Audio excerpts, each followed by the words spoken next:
Բարև ձեզ, եթերում վերելք հաղորդաշարն է։ Այսօր ես առաջարկում եմ ձեզ միասին քննարկենք մի անչափ կարևոր թեմա։ Ես թողարկում եմ վերնագրել եմ այսպես քաղաքական մտածողության հերթական արգելակում եւ փորձենք հասկանալ ինչ նկատի ունենք։ Սկսվում է նախ ընտրաշավը, այսինքն դեռ ընտրաշավը չի, նախ ընտրաշավ կոչենք այս փուլի անունը, շուտով կլինի նաև ընտրաշավը պաշտոնական հայտարարված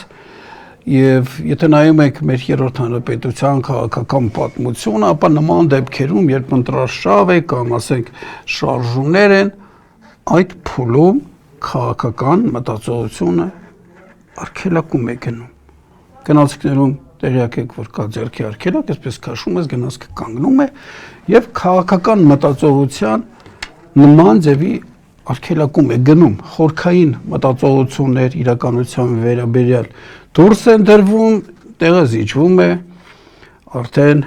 խրամատավորմանը, սկսում են խրամատավորվել քաղաքական ուժերը, լուրջ թեմաները թողած, առաջադրվում են վարչապետացուներ կամ նախագահացուներ, նայած որ փուլում են, ապա գնում է դրանց լեգենդացում, իրենց այսպես աստվածացում եւ քաղաքական կուսակցությունները, որ առանց այդ էլ չէին փայլում իրենց լայնախոհությամբ, վերածվում են քաղաքական աղանդի եւ ցանկացած առաջարկ դիտողություն, եթե ասենք մտահասում մարդիկ ներկայացնում են այս կամ այն ուժին այդ ընտրաշավային փուլում, ապա ընկալվում է ագրեսիայով, ընկալվում է թշնամանքով, կարծես թե դու իրենց վատն ես ուզում։ Եվ նաև, որը շատ անհանգստացնողն է, դա փոխհրաձգություն է ընդդիմադիր դաշտում, որոնք, ասենք, ցանկություն ունեն երկրում վերափոխություն անել, ապա գնում է փոխհրաձգություն։ Երեք ես այս թողարկման շուրջ որ խորհում էի, պատրաստում էի, որ կամ ձեզ ներկայացնեմ խորհենք, միասին հենց ականատես եղա նման մի փոխհրաձգության։ Ես անուններ չտամ, բայց խնդիրը նայենք հետևյալ կերպ։ Քաղաքական ուժերից մեկը, որ հայտ է ներկայացրել, թեկնածուն ասում է, մենք եթե անցնենք խորհրդարան, կոալիցիա չեն կազմելու իշխանությունների հետ, եւ ինչ որ մի ուրիշ ընդդիմադիր ուժի անուններ է տալիս եւ ասում իրենց հետ էլ կոալիցիա չեն կազմելու։ Եվ ակնհայտ է, որ ինքը, ասենք, եթե իշխանությունները չի ուզում կոալիցիա գնա, այլ պատճառաբանություն ունի, այն մյուս ընդդիմադիր թևի հետ, եթե չի ուզում գնա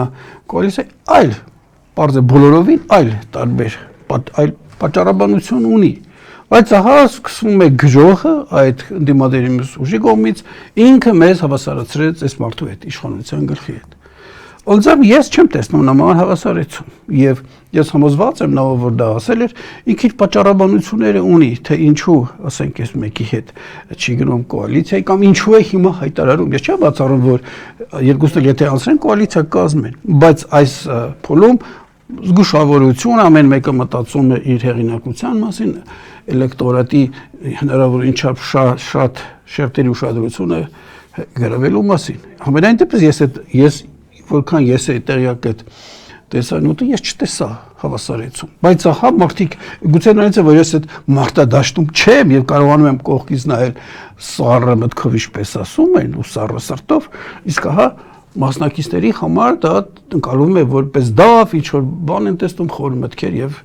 գնաց ու ես չգիտեմ կանք կառնի այդ փոխհրաձգությունը թե չէ, որը իհարկե ցանկալի չի ընդդիմադիր դաշտում հաշվի առնելով այս իրավիճակը լիակատար համերաշխությունը պետք։ Ես հուսով եմ դրան հետագայում կանդրադառնանք եւ ահա այս աղմուկի մեջ քաղաքական մտածողությունը արգելակվում է, խորքային քննարկումները մի կողմ են դրվում եւ որպես կանոն այս process-ը շարունակվում է բավական երկար։ Մեր պատմությունը, որ նայեք, երրորդ հանրապետության ընտրություններից հետո մեծամասամբ շարժումներ, բողոքի ցույցեր, որ կարող է տևի 1 տարի, անգամ 1.5 տարի, 2 տարի, եւ այդ ողջ ընթացքում քաղաքական միտքի այդ ձեռքի արգելակը քաշած վիճակում է, չեն կարողանում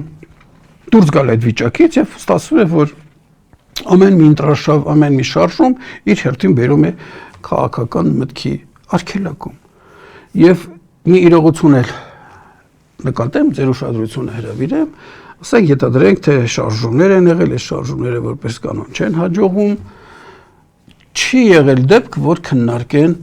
այդ չհաջողված շարժման առաջնորդի վարկը, որտեղ ինքը սխալվեց, որտեղ այդ փուլում, այդ process-ում չի քննարկվում, էլի նույն ձև չի կարելի վետո են դնում, քանի դեռ ասենք դեռ հույսեր ունեն, ասենք անցել է կես տարի, մի տարի ու կես, էլի եթե դու հանկարծ փորձես, ասենք դիտարկում ներկայացնես, որ այ եթե այս պայսանեիք լավ կլիներ, գուցե հետագա առաջնորդները սա հաշվի առեն, էլի ընկալվում է նույն թշնամաբար, ինչ է լինում վերջը, չեք անում, չեք քննարկում, այդ շարժումը մեռնում է, առաջնորդը, որին ծափահարում են, բարոյապես են կմահանում, եւ որևէ շարժում այն մյուս շարժումներին փոխանցելու բան չի ունենում, որ ասի, ահա տեսեք, մենք շարժում արեցինք, չենք հաջողել, բայց ահա այս ամենը ստեղծել եք, վերցրեք, դուք շարունակեք։ Ոչ մեկը ոչ մեկին ոչինչ չի փոխանցում։ Դրա համար էլ մենք թոփում ենք տեղում։ Հիմա էլի նախընտրաշավ է, հետո կսկսի ընտրաշավ, էլի է կանգ առնելու քաղաքական մտածողությունը, թեպետ փաստենք, որ կարգին մտածողություն չի եղել երրորդ հանրապետության տարիներին։ Ես իմ թեստը ունեմ, որ երևի ձեզ 1000 միլիոն անգամ ներկայացրել եմ, ես ինչով եմ չափում քաղաքական միտքը իրականությունը ճանաչում է, խորքային վերլուծություններ անում է, թե մակերեսային դաշտերում է։ Այդ թեստը կա, այդ թեստը ես վերցրել եմ 100 տարի առաջ հրապարակված մի փոքրիկ հոդվածից մի հատված եւ թեստը ես կարդում եմ 5 տարի 10 տարի 1 տարի ես նայում քաղաքական դաշտին եւ տեսնում եմ ու գնահատում եմ հիմա ես նորից կարդամ եք միասին գնահատենք թեպետ ձեզ հանրություն չի ինչ է ասել 100 տարի առաջ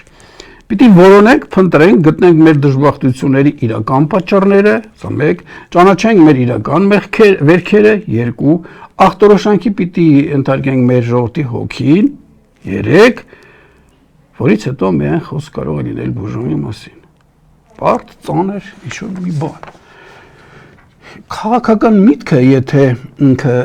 իրականությունը ճանաչելու ունակություն ունենար խորքային դիտարկումներ անունը, այս հարցերի պատասխան բիդաներ սեղան։ Եվ ասել, խնդրեմ, արգելիներս պարոն Պեպանյան կամ պարոն մեկ ուրիշ բան, ահա, այդ նշած ձեր նշած 100 տարի առաջվա թեստի 3 պահանջներից, խնդրեմ, պատասխանները մենք ունենք։ Միշտ իրականում ոչ ոք չունի։ Իսկ իրականությունը, որ բուժման կարիք ունի, արդեն ցցուն է, հասկանում եք, աչք է ծակում։ Իսկ քաղաքական ուժերը կան, բայց այս թեստից բխում է, որ ասենք, անտեղյակ են իրականությունից, չեն տեսնում պրոբլեմը, չեն տեսնում լուծումներ չունեն, եւ այդ դեպքում ինչ է լինելու։ Ես մի տխունդավակ հիշեցնեմ ձեզ, 2021 թվականին որ ընտրություններ էին, ես ուշադիր հետևում էի քաղաքական ուժերին, երրորդ հանրապետության առաջին օրից եմ հետևում, եւ ընտրություններից 1 օր առաջ ես լավ հիշում եմ մի փոքրիկ գրառում արեցի համացանցում, իսկ այդ ժամանակ դեզանից շատերը օրերն էին հաշվում 100 օր մնաց 99 98 որ մենք կպրծնենք այս սրանց կուղարկենք ինչ որ մի տեղ եւ երկիրը կազատվի, այսպես հիշում եք, չէ՞, օրեր եք հաշվում, հետո սկսեցին ժամեր հաշվել, որ կազատվեք եւ ինչ որ կփոխվի, այդ մղձավանջից դուրս կգաք։ Ես մի գրառում արեցի, ես հիշում 1 օր առաջ էր, ասացի դուք ընտրությունների եք պատրաստվում, գնալու եք քվեարկելու, ես չեմ ուզում ձեր տրամադրության վրա ազդեմ, բայց իմացեք, ընտրություններից հետո ձեր առջև սահմռկելի տեսարան է բացվելու, դուք զարհուրելու եք, տեսնելով իրականությունը։ Այդպես էլ եղավ, չէ, երբ որ թվերը հրապարակեցին, ձեզանից շատերը սահմռկում, ինչ է տրվեցին։ Եղավ, չէ, այն ինչ որ ես ասում էի, դուք որ ասենք հույսեր ունեիք, որ կազատվեք, քաղաքական ուժերն էլ ձեզ տրամադրել էին, որ ինչ որ կհաջողեն։ Ես որտեղից գիտեի այդ ամենը։ Պարզապես այս թեստը ես որ կարդացի, տասնամյակներ եմ ծախսել եւ չասեմ ամբողջությամբ այդ 3 հարցերի պատասխանը ունեմ, բայց որոշ ուրվագիծ ունեմ, որի միջոցով ես գնահատում եմ այս ուժերը եկան, իրենք իրականությունը ճանաչում են թե չէ, եւ ունեն լուծում թե չէ, եթե իրականությունը չես ճանաչում, դու կարող ես կոչեր անես ուսադրես մարդկանց, բայց հետո լինի այն, ասենք ինչ որ եղավ 21 թվականին, այսինքն տապալվելու են, ժողովրդին է տանելու են հուսահատության։ Այսինքն խորքային վերլուծություններ անելու առումով պրոբլեմ ունի մեր քաղաքական դաշտը։ Ու դրա փոխարեն փոխարինում է դա ավելի հեշտ բան, որը շատ ավելի հեշտ է անել, ասենք խոր ատելությունը իրենց կարգախոսների վրա կամ էությունը քաղաքական պայքարի ատելությունն է։ Հիշենք 1990 թվականի սկիզբ ատելություն կար կոմունիստական կուսակցության հանդեպ 1996 թվականին բուրըն եռուն այսպես պայքարներն եմ ես հիշեցնում քաղաքական երբ որ երկ կար էլի ատելություն կար առաջին նախագահի եւ ասենք նրա մերձակիցների հանդեպ այլ նրանք որ հեռանան լավ կլինի 90-ը ես լավ հիշում եմ իրենց որ հեռացնենք անկախանանք եւ մեր ջրերը հերիք է եւ այլ 96-ին էլի կար այդ միամիտ մտածողությունը որ ահա իրենք որ գնան ամեն ինչ լավ կլինի 2008-ին էլի երրում էր ատելությունը եթե հիշում եք հետագա այդ մյուս միջանկյալ ընտրություններն են որ ոչ այդքան ուժեղ էին բայց էլի հիմնական բանը գործը ատելություն էր իսկ 2018-ին կարելի ասել հրաբորբոքում եղավ հատուկ տեխնոլոգիաների միջոցով դրսերից բերած կարողացան ատելություն այսպես երրացնել այն աստիճան որ ասենք շատ մարդկանց խելքի կերան Հիմա 2026 թիվն է Այսօր էլ երբ որ գնում ենք նայում ենք կողմերի եկել են ոչ թե խորքային վերլուծություններից բխող ծրագրեր են անելիքներ են այլ այդ ատելությանը փոխարինել է կամ դրա հաջորդ ստադիան է գնում է կյանքի կամ մահվան հարց հասկանում եք ասենք այդ դժգոհ հատվածը իրական դժգոհ որոնք ազգի հայրենիքի զգացողություն իրանք հասկանում են որ եթե այս անգամ հաջողություն չեղացավ դա կարող պետության մահը լինի անգամ ժողովրդի մահը լինի եւ հետեւաբար ասենք հույզերը շատ ավելի շատ իսկ եթե հույզերը շատ են լինում դրանք հանգարում են որ դու կարողանաս մտածել լուրջ հարցերի մասին իսկ եթե լուրջ խորքային լուծումը չունեք դուք բոլոր դեպքերում անհաջողություն է ձեզ ուղեկցելու օրինակի համար 90 թվականին իշխանապահություն եղավ երանելի ժողովուրդը ցնծում էր բայց այս թեստը որ կատարեցի դրա լուծումը չկար հետո տեսակ ինչ եղավ 98 թվականին էլի եկան մարդիկ էլի սիրուն ծրագրեր առաջարկեցին մերժեցին այդ անցյալը եւ ասեցին սա պիտի անենք այլևս դա չի պիտի կրկնվի բայց քանի որ այդ նշածս թեստի պատասխանները չունեն իրականությունը իրենց հաղթեց հասկանում եք բոլոր դեպքում իրականություն հաղթում է նույնը ասենք 2018 թվականը սա առանձնացնենք, սա հայկական չէր, նույնիսկ այս տրամաբանությունը, որ կիրառում ենք հայ քաղաքական պատմության, այդ 2018 դրա մեջ չի տեղավորվում։ Դա մերը չէր, հիմա շատ-շատերը դել հիմա հասկանում եք։ Հիմա եկանք էլի 2006-ը, էլի կյանքի մահի խնդիրը դրված ու խորքայինի վերլուծությունից չի բխում անելիքները, այլ գոյության հարց է, կյանքի այսպես պատերազմական իրավիճակ է, բանակ կանգնելու են եւ փորձեն թե տեսնել ով կոչնչացնի։ Դեպաբար չի բխում խորքայիններից։ Այն որ իշխանության փոփոխությունը գեր անհրաժեշտ է, դրանում ոչ մի խոսք չկա։ Ես իսկապես ինքս էլ ընդունում եմ, որ կյանքի ու մահվան հարց է, բայց արդյոք մենք մտածում ենք այն մասին, խորհում ենք հետո այն մասին։ Դա լավ, ենթադրենք մենք կարողացանք հաղթել։ Մենք մտածում ենք հետագայի մասին, թե մեր ատելությունը փակել է, մեզ արգելափակել է մտածողությունը եւ ընդհանրապես մենք այդ մի իղձ ունենք, որ փորձենք ինչ որ ձևերով գանք իշխանության չմտածելով հետոյի վրա։ Հիմա երբ որ ես դիտարկում եմ այս տեսանկյունից, ապա ասացի մասնակիորեն ունենալով այն տեստի պատասխանները, որը 100 տարի առաջ ձևակերպվել էր, հարցեր են առաջանում իմ մոտ։ Ես հիմա մի վերջին փորձ եմ անում, որպեսզի քաղաքական դաշտի այդ ընդդիմադիր հատվածին դրթեմ խորքայինի շուրջ մտածելու, որովհետև առանց սրա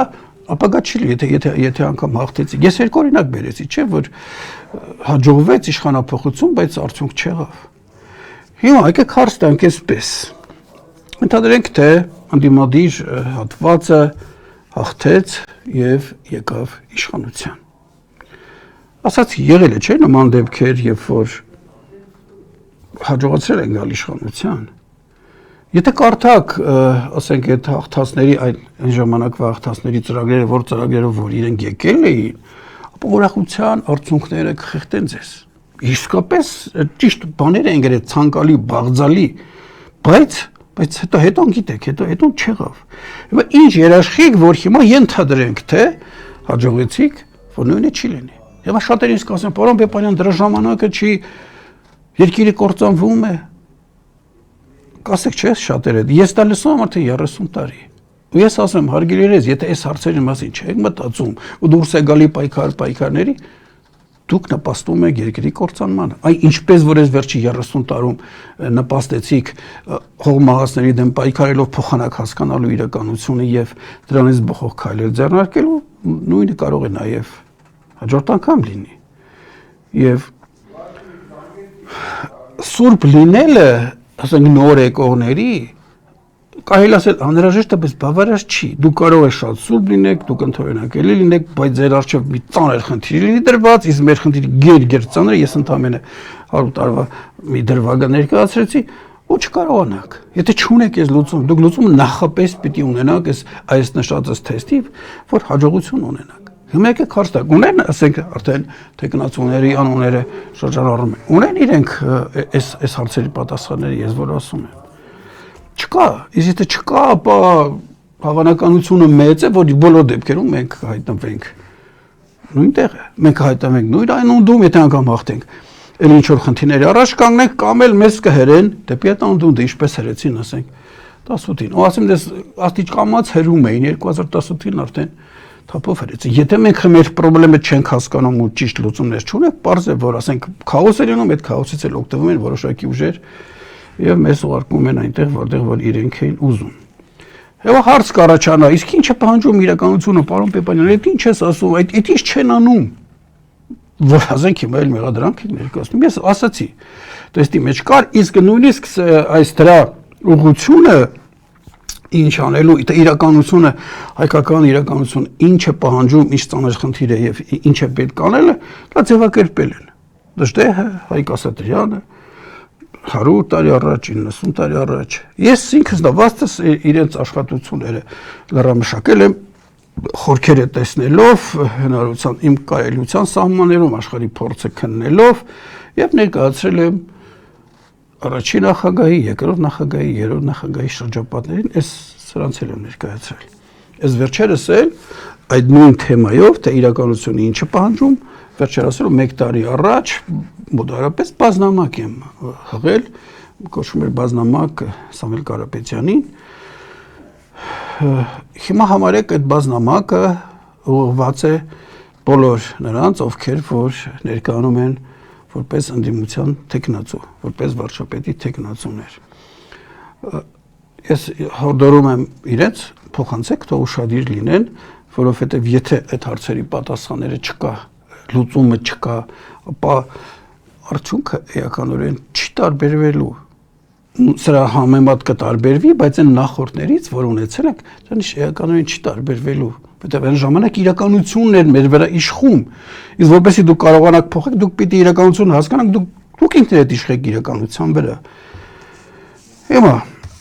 ասացի, եթե հաղթեք, չէ՞, հետադրենք հաղթել։ Ինչ է նշանակում հաղթել։ Հիմա մի ուրիշ խորը թեմա ձեզ առաջադրեմ։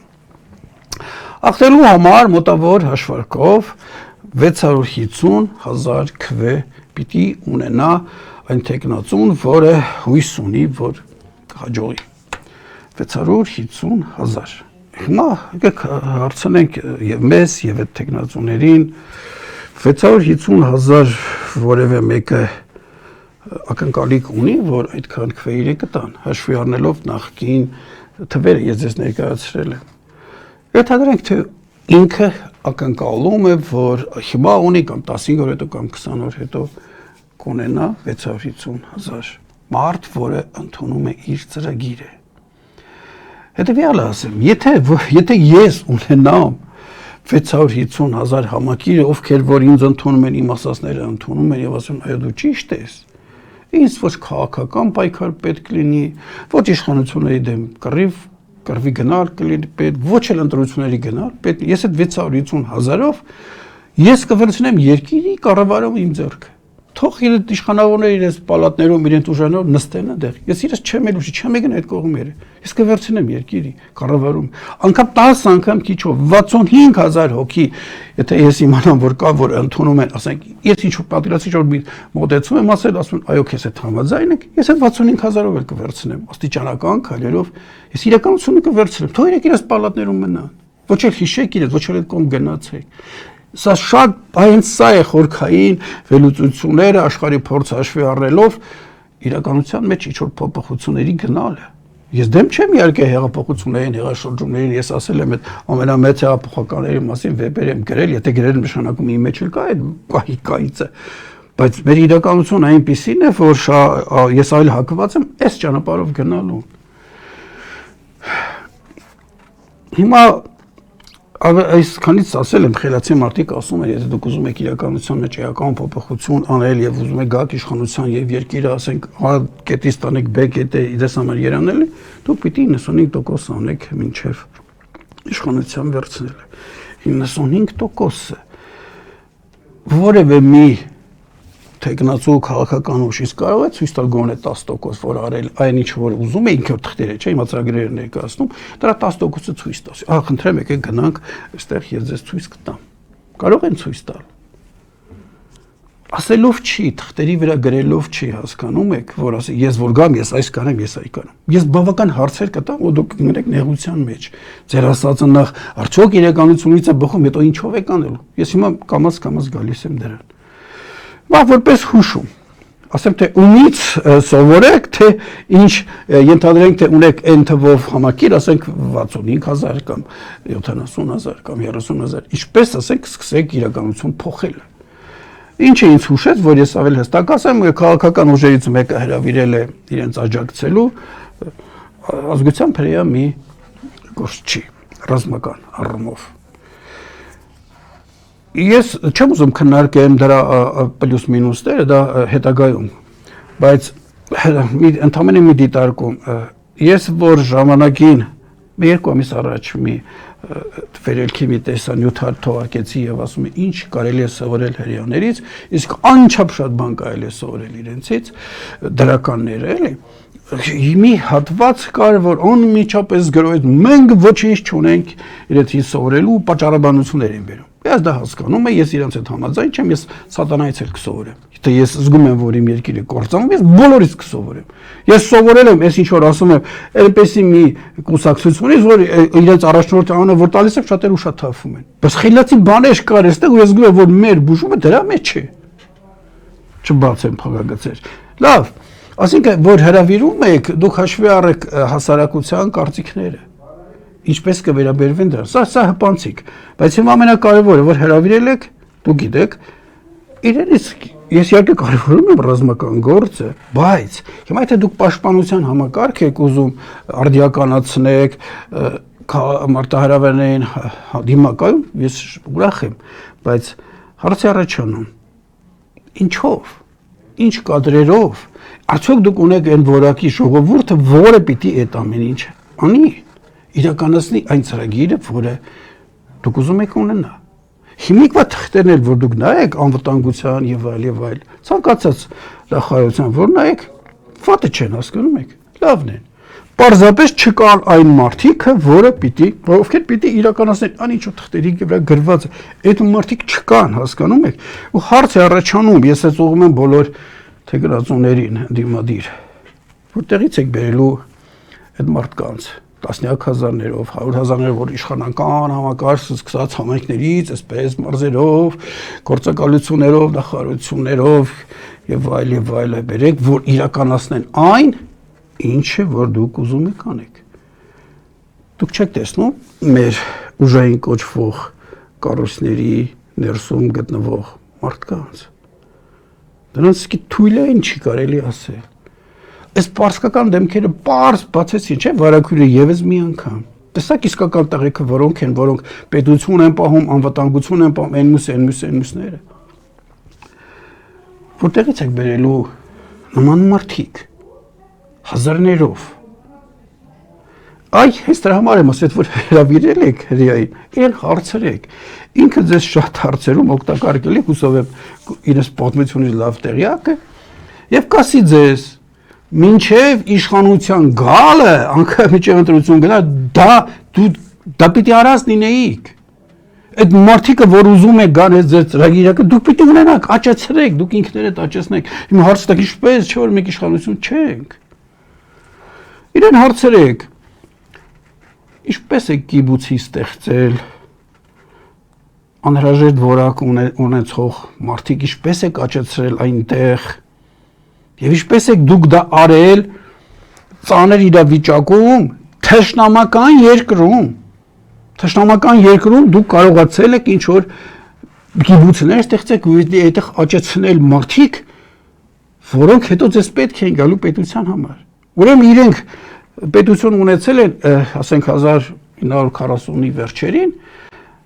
50 տարի առաջ սկսել են մտածել, եթե մեզ հաջողվի որ պետություն ունենանք, մեզ կադրեր են պետք այս որակի ռազմի, գյուղի եւ այլ ասպարեզների, նաեւ մարդիկ, որոնք գիտեն ինչ է հանրային կյանքը, չէ՞ իրենք ծրված էին տարբեր երկրներում, այսպես հավաք միտեղ չունեին, այսպես իրենք իրենցով։ Եվ սկսում են, ասենք 1900-ի սկզբներից ուրիշի երկրում, Պաղեստինում, որ այն ժամանակ ուրիշ էր, թշնամական երկրում սկսում են փոքրիկ պետություններ կառուցել ու նաև պաշտպանվելով, որովհետև արաբները գալիս իրենց ցանքերն են փչացնում, կանխազգում են ինչ-որ վտանգ կրակոցներ եւ այլը։ Այդ պայմաններում նրանք կարողացել են ստեղծել են կադրերը, որոնց վրա էլ ստեղծեցին այն պետությունը, որ հիմա այսօր կա ու հիմա տեսնում եք բոլորի վրա մատը թափ տալիս։ Հասկանում եք, թշնամական պետության մեջ։ Հիմա մենք էլ համանման իրավիճակի մեջ ենք։ Մի պետության մեջ ենք, որը մերը չի։ Դել չասեմ, որ ինքն էլ մեզ թշնամի է, այդ իշխանությունները, հասկանում եք։ Այ սա պիտի արվի, իրենից խորհուրդ հարցրեք, եթե իմ առաջարկները չեք լսում, դրսի ասացի խոսքը մեր մոտ միշտ կար։ Իրենից հարցրեք, այդ բոլորդ գնացեք հարցրեք, ինչպես եք արել պետություն ունենալուց 50 տարի առաջ ստեղծել եք այն կադրերը, որոնք ձեզ պետք են։ Այն հարաբերությունները, որոնք ձեզ պետք են։ Պետության այդ փոքր մոդելը հղկել եք 40-50 տարի, որ հետո հենց հնարավորությունը բացվել է, դուք արդեն մի անգամից դրել եք ու սկսել եք աշխատել։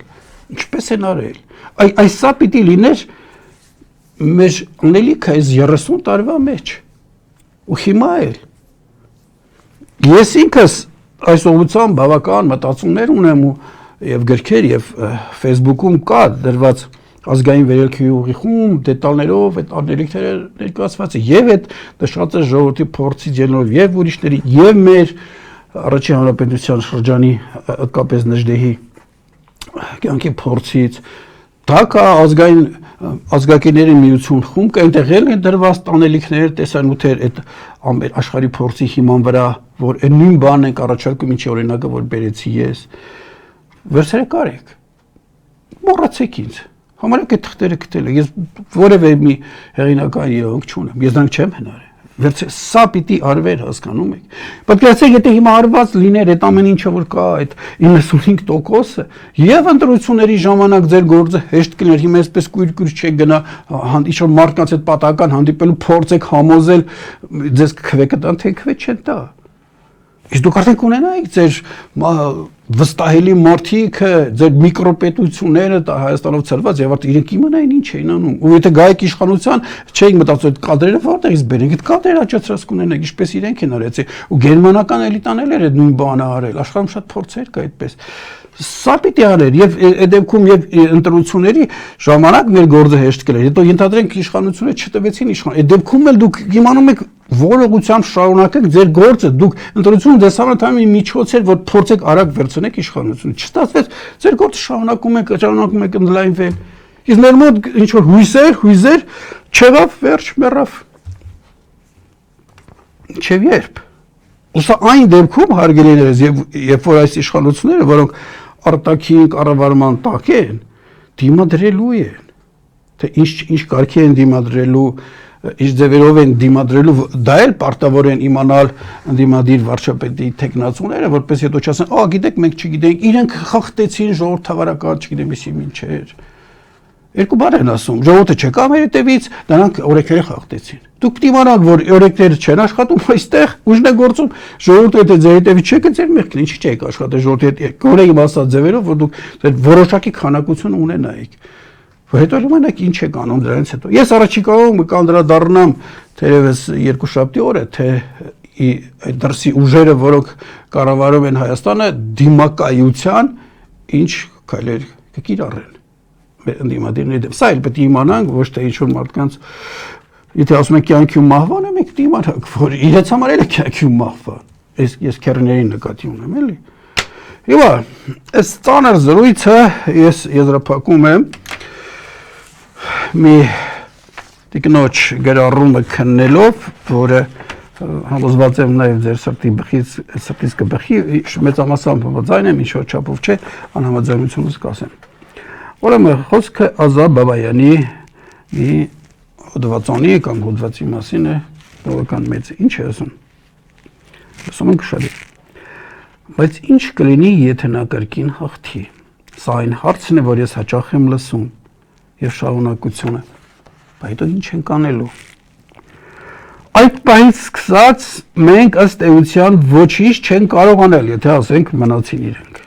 Մենք ստիպված կլինենք համոզել ինքներս մեզ, որ ցավոք կոնկրետ մեկ երկրում հիմարները հաղթել են առողջներին, ստրուկները ազատներին, հիմարները բանականներին եւ հավանաբար մենք կամ կհեռանանք կամ կգնանք ներքին արտագաղթի։ Ներքին արտագաղթը բարփակումն է։ Հիմա էլ կա շատերը համենայն դեպս ես էլ եմ ճանաչում, իրենք մեծ թիվ են կազմում ազգակերներ են, որոնք իրենց նյարդերը չի դիմանում, փակվել են, մի մասը ասենք չի ուզում ինֆարկտ ստանալ, մի մասի մոտ էլ սոցիալական խնդիրներ առաջացրել է իրականությունը, չի ուզում լսի, մեծամասնությունը զուտ նյարդերը չի երիկում։ Իսկ հիմա եթե մի հատ էլ լինավ շատ-շատերն են փակվելու ներքին արտագաղթի, ինքը ասում ես ասում եմ, ես էլ եմ ասում ներքին արտագաղթ բարփակվում են իրենց պատյանի մեջ։ Սա ծանր է, դուք կարող ունենաք դժգոհ մարդիկ, բայց դուրս չեն գալիս, չեն արձագանքում։ Հաջորդը, երկրորդ տարբերակը, որ ասենք այդ ներքին արտագաղթն է, խնդրահարույց է, այդ դեպքում մենք չենք կարողանա հանգիստ ապրել։ Մենք ստիպված կլինենք հաշտվել այն փաստի հետ, որ մենք այլևս չունենք ոչ միայն Արցախ, այլև Արարատ, մեր եկեղեցին, մենք ակամակը մասնակցենք քննարկումներին այն մասին, թե արդյոք իզուր չենք 2301 թվականին քրիստոնեություն ընդունել եւ արդյոք իսլամը մեզ ավելի մոտ չէ։ Ցեղասպանության մասին խոսելը նույնպես կդառնա հանցագործություն։ Դա ոչ միայն կհանգեցնի աշխատանքից ազատման, այլև բանտարկության, բռնության, քարոզի հրահրման համար։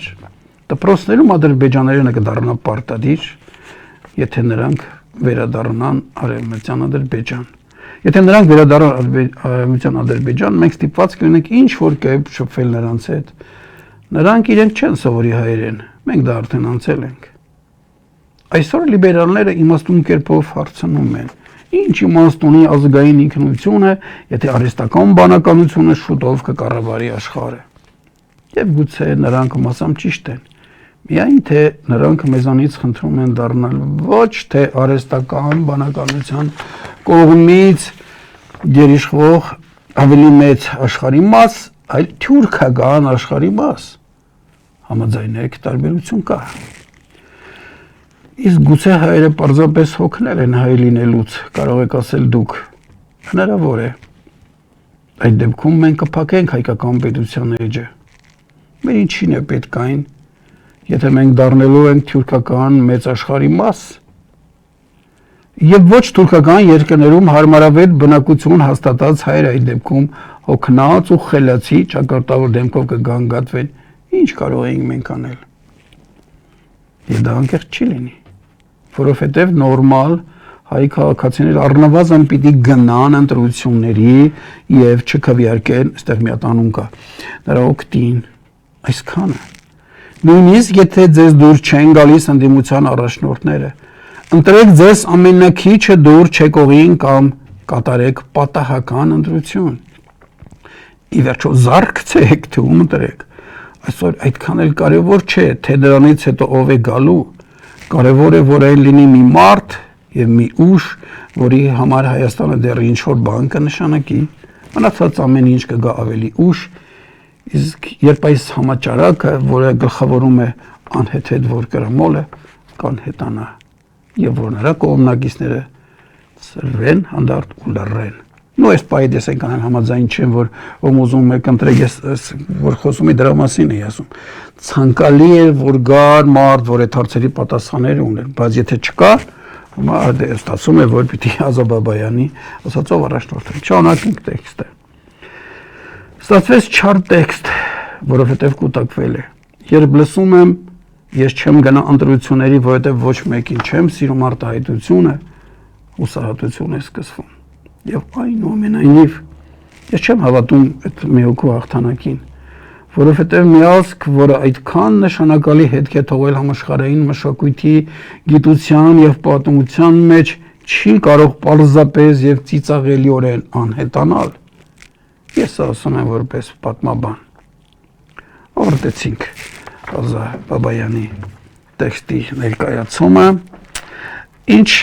համոզված եմ շատերի համար ընկալելի էր Վերեքի լսարանին։ Ես այստեղից մի հետևության եկա, որ այ հիմա գնում են ընտրաշավի գնալու են, մարդկանց հետ խոսալու են։ Ես մտածեցի, գուցե ճիշտ է շեշտը դնել այս թե ինչ է լինելու, եթե նրանք հաղթեն։ Եթե իրենք մնան ինչ է լինելու, սա ավելի սահմռկեցուցիչ է, ճիշտը պիտի ներկայացվի, հասկանում եք։ Եվ ոչ թե ասենք, ես դեմ չեմ, որ գրանք ասեք այս կկառուցենք, լավ կապրեք եւ այլ, դա այնքան չի ազդի այդ մարդու վրա, որ փոխի դիրքորոշումը, ենթադրենք դրանց մի քիչ նրանց մասին մտածում էր, այլ հստակ դու իրենց ասես, ավելի սահմռկելի բաներ էլ են լինելու։ Դուք պիտի փորձեք այդ մարդկանց ցնցել այդ առումով, ու ասեմ, բավականին դժվար է։ Եթե մարդը այս ամեն աղետից հետո դեռ մտածում է նրանց քվետալու մասին, դժվար է լինելու, դուք իրենց չեք կարող ասես վարտագույն ապագայով ցնցեք, այս կարգի ցնցումներ պիտի լինի, որ նոր ասենք հասնի իրենց բջիջներին։ Ես ամենայն դեպս այդպես եմ մտածում, ու սա գոյության կռիվ է, ու շատերը չեն հասկանում, այս սա պիտի կարողանանք հասցնենք այդ մարդկանց, եւ ոչ թե ասենք ինչ-որ տնտեսական, շինարարական, չգիտեմ ինչ։ Ես դրան դեմ չեմ, բայց շեշտը սա վրա պիտի դրվի, որտեղ ասեց կյանքի ու մահվան կռիվ, այդտեղ չի դրվում երկու տարբեր ծրագրեր, այսպես կառուցեն երկրի, թե այսպես կառուցեն։ Դրվում է երկրի լինի, թե չի լինի, որ մարդուն այդքանը պիտի մենք հասցնենք։ Ծանր ու բարդ գործ է, բայց դե ու որպես օգնություն այս գործը անողներին, ով պարտավորված է մի օգնություն։ Դրսի մարտելի հայտնի Լարի Ջոնսոն, տեսեք ինչ է ասում։ Ամեն կենտրոնական հետախուզական վարչության նախկին վերլուծաբան, ինչ է ասում։ Հայաստանը կճզմվի մինչ պետական մայրուղի անցնող սկյուրի պես, եթե դու գնացիք, եթե իրենք մնացին եւ թուրքական աշխարհ մտակ այդ սկյուրի օրնիկ ինչ որ ճանապարհ անցավ տրորելու են։ Այս սա պիտի փորձենք հասնել մարդկանց ուղեղներին։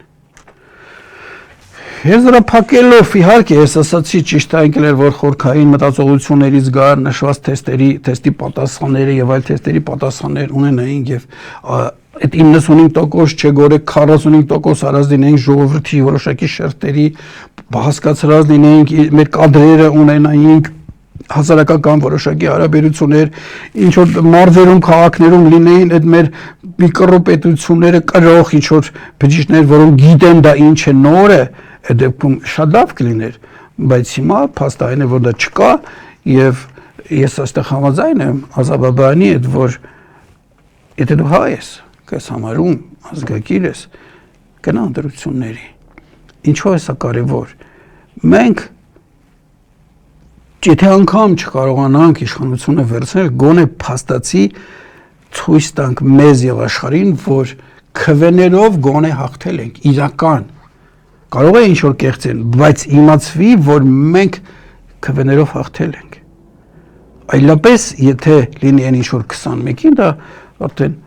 Հայտարարությամբ էս մի բան է, սա պատվի հարց է, հասկանում եք, եթե անգամ ասում իրենք մնան, մենք ինքներս մեզ որպես տղամարդ ասենք, այդ պահին ինչ որ կարող ենք մենք արեցինք, իրենց ուժը շատ էր մերից, բայց հիմա մեր խելքը կաշխատենք, որ աշխատենք, տեսնենք հետո ինչ է գալ։ Եթե հակառակը եղավ, այդ դեպքում ասենք ես մյուսները որ գան ձեզ ասենք ինչ որ բան անեք, այն ազային նկարագրած երկրորդ վիճակն է, կամ առաջ մի մասը տարտագաղթերեք, մի մասը փակվեք, ասեք հույս չկա։ Այնպես որ հաշվի առեք իսկապես սա կյանքի եւ մահվան հարց է, ու նաև պատվի հարց է, ազգի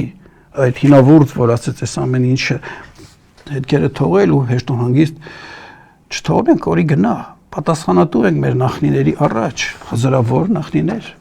որոնք դժվարին, շատ ավելի դժվարին պայմաններում ապրելով երեխաներին ունեցել են այն ակնկալիքով, որ գուցե մի օր ամպերը հետ քաշվեն սևամուտ եւ իրեն ժառանգները պետություն ունենան։ Այդ բախտը եղել է, հիմա մենք իրավունք չունենք կորցնելու, իրենց առջևել են խայտարակվում եւ աշխարհի առաջ։ Այնպես որ սա պիտի արվի, բայց եւ այնպես որպեսի մենք կարողանանք խուսափել բոլոր դեպքերում ապագայում, եթե հաղթենք խնդրեմ քիչ լինի կամ եթե չհաղթենք իմանանք ինչ ենք անում։ Ես նորից եմ հորդորում, մենք պիտի պլան B ունենանք։ Իսկ այդ պլան B ես ասեցի եւ ազգակերների միությունում խմբում են ներկայացրել եւ ազգային վերելքի ուղի խմբում Facebook-յան տեսանյութերով ամեն ինչ ներկայացված է, ես հորդորում եմ անհանգիստներին, նաեւ դա հաշվի առեք, վերցրեք եւ արեք, ես չեմ ասում իմ անունով դա կոչեք էլի, եթե ուրիշ ունեք, պլան B խնդրեմ, եկեք ներկայացնենք, բայց դա անհրաժեշտ է բոլոր դեպքերի, եթե մենք վաղուց ունենայինք այդ պլան B-ն, հիմա պլան Ան իրականացնելը շատ ավելի հեշտ կլիներ, ու այսօրվա ընդդիմադիր դաշտի քաոսը չէր լինի։ Այսօր այսքանն էր, հուսով եմ, որ կարողացա ձեզ համոզել, թե ինչ է պետք անել։ Ողջ եղեք։